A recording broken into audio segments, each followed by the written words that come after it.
शख्सियत की अक्कासी करने वाला एक नए वायरल पर्सनालिटी टेस्ट के बारे में दावा किया जा रहा है कि ये टेस्ट अंगूठों की शक्ल और इनमें लचक की बुनियाद पर मखसूस खसलतों को उजागर कर सकता है। अगर आपके अंगूठे के ऊपरी दोनों जोड़ों की लंबाई बराबर है तो आप एक मुतवाजन और हम आहंग फर्द हैं।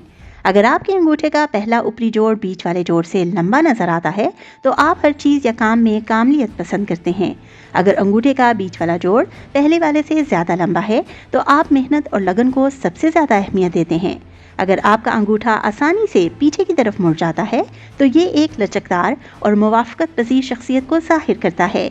अगर आपका अंगूठा सख्त और गैर लचकदार है तो अंगूठे की ये किस्म एक मजबूत इरादे वाले और पुरअज़्म शख्सियत की निशानदेही करती है।